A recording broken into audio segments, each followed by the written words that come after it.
So hello guys, welcome back to my channel Shiksha. तो आज मैं आपके साथ BSc first semester first year का एग्जामिनेशन 2023 का केमिस्ट्री का पेपर आपके साथ डिस्कस करने वाली हूँ, जिसका जो टाइटल है वो है फंडामेंटल्स ऑफ केमिस्ट्री। तो इसके लिए जो आपको टाइम अलॉट हुआ है वो 2 आवर्स का हुआ है, मतलब 2 घंटे में आपको पूरा पेपर फिनिश कर लेना है। फिर जो इसके लिए आपको मैक्सिमम मार्क्स मिलेंगे वो 75 मार्क्स होंगे। ठीक है, तो सबसे पहले हम इसको पढ़ते हैं। Note, attempt questions from all the sections as directed. तो जैसा जैसा क्वेश्चंस में बोला होगा वैसे आपको इन क्वेश्चंस को अटेम्प्ट करना है। तो सेक्शन ए है, so very short answer type question. तो सेक्शन ए जो है वो very short type of answers मतलब कंटेन करता है। ठीक है, तो अटेम्प्ट एनी 3 आउट ऑफ 5 सब questions, right each question carries 3 marks, right answer of each question in about 50 words. तो गाइज इस टोटल इस सेक्शन ए में 5 क्वेश्चन है, जिसमें से आपको 3 क्वेश्चन अटेम्प्ट करने हैं। ठीक है, एक क्वेश्चन के लिए आपको 3 मार्क्स मिलेंगे, तो टोटल 9 मार्क्स का ये जो सेक्शन ए है।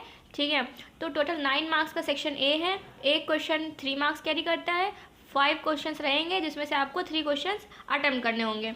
और आपको एक क्वेश्चन ऑलमोस्ट 50 वर्ड्स में लिख लेना है, मतलब 5 लाइन में तो लिख ही लेना है।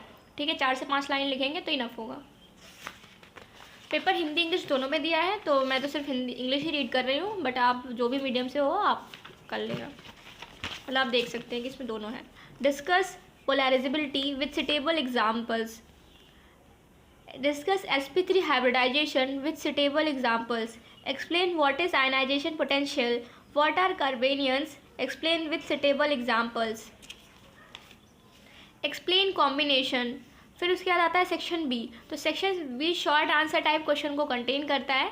ठीक है, अटेम्प्ट एनी 4 आउट ऑफ 7 सब questions, each question carries 9 marks, right answer of each question in about 225 words. तो गाइज क्या सीन है कि इस सेक्शन बी में आपको 4 क्वेश्चन अटेम्प्ट करने हैं 7 क्वेश्चंस में, तो 7 क्वेश्चंस रहेंगे जिसमें से आपको 4 क्वेश्चंस अटेम्प्ट करने होंगे। ठीक है, अब एक क्वेश्चन के लिए आपको ऑलमोस्ट 9 मार्क्स मिलेगा, तो टोटल ये जो सेक्शन बी है वो ऑलमोस्ट 36 मार्क्स का है। ठीक है, तो अब इसमें से एक क्वेश्चन के लिए ऑलमोस्ट 225 वर्ड्स आपको लिखना है, तो मतलब 225 वर्ड्स मतलब कि ऑलमोस्ट आप एक पेज तो लिख ही दो।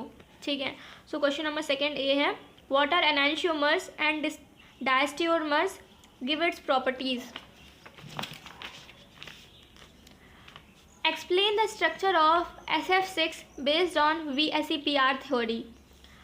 Discuss van der Waals forces. Discuss inductive effects and its applications. Explain. Section E में कुछ सब पार्ट्स दिए गए हैं।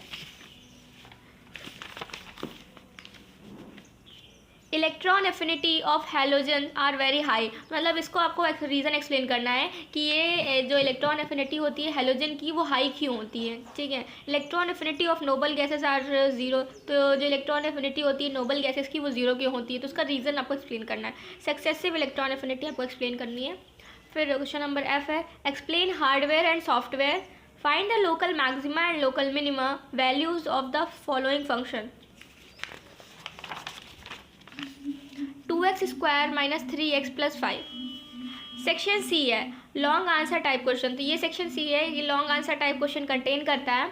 Attempt any 2 questions out of 4 सब questions, each question carries 15 marks, right answer of each questions in about 475 words. तो guys इस section C में almost 4 question हैं, जिसमें से आपको 2 क्वेश्चन अटेम्प्ट करने हैं। एक क्वेश्चन के लिए आपको 15 मार्क्स मिलेंगे, तो टोटल 30 मार्क्स का सेक्शन सी है। तो सेक्शन ए जो था वो 9 मार्क्स का था, सेक्शन बी था वो 36 मार्क्स का था, सेक्शन सी था वो 30 मार्क्स का था, तो टोटल 75 मार्क्स का पेपर हो गया आपका। ठीक है, और इसमें एक क्वेश्चन के लिए आपको 475 वर्ड्स लिखना है, मतलब कि ऑलमोस्ट 2 पेज। ठीक है, 2 पेज में आप अपना आंसर लिख सकते हैं। ठीक है, तो let's read the paper. Question number 3rd A part. Discuss all the conformations of ethane and arrange them in their decreasing order of stability. Discuss all postulates of molecular orbital theory with examples of nitrogen molecule. Write short notes on the following. तो इन तीनों पे आपको थोड़ा short notes लिखने हैं, थोड़ी थोड़ी lines लिख देनी है। इलेक्ट्रोमेट्रिक इफेक्ट क्या होता है, shielding effect, bond length. Arrange the following species in the decreasing order of their stability. तो गाइज ये 3 क्वेश्चन दिए हैं, question number A, second, third, ठीक है, फर्स्ट, सेकेंड, थर्ड। अब इनमें क्या जो क्वेश्चन ये चीज़ें हैं, इनको आपको इनके डिक्रीजिंग ऑर्डर ऑफ स्टेबिलिटी में आपको इसको मतलब अरेंज करना है, इनकी स्टेबिलिटी की डिक्रीजिंग ऑर्डर में, ठीक है। तो अब ऐसा लिखा है तो आप समझ ही नहीं पाएंगे, तो इसलिए मैंने इसको एक अलग कॉपी से लिख दिया है ऐसे, ठीक है। तो मुझे लगता है ऐसा बेटर समझेंगे। तो देखो जो क्वेश्चन नंबर फर्स्ट था, ठीक है, उसमें C5H6 जो था वो CH2 से अटैच था, और जो CH2 में पॉजिटिव लगा है, ठीक है, मतलब क्या है वो कार्बोकैटायन है वो। फिर जो सेकेंड था वो कार्बन था, तो उसमें C6H5 के 3 वो अटैच थे, ठीक है, तीन बॉन्डिंग कार्बन ने C6H5 से अटैच कर रखी है, ये भी कार्बो एनायन है, ठीक है। C6H5 की 2 बॉन्ड बने हैं C कार्बन के साथ, ये भी कार्बो एनायन है। और ये जो फोर्थ है ये भी कार्बन के, इसमें 3 बॉन्ड बने हैं CH3 के, ये भी कार्बो एनायन है। तो ये क्वेश्चन नंबर फर्स्ट था, ये देखिएगा, ये देखिए इसमें तीनों में आपको कार्बो एनायन दिया है, ठीक है। तो ये ऐसे समझ नहीं आएगा, तो इसलिए मैंने इसको ऐसे लिखा है, ठीक है।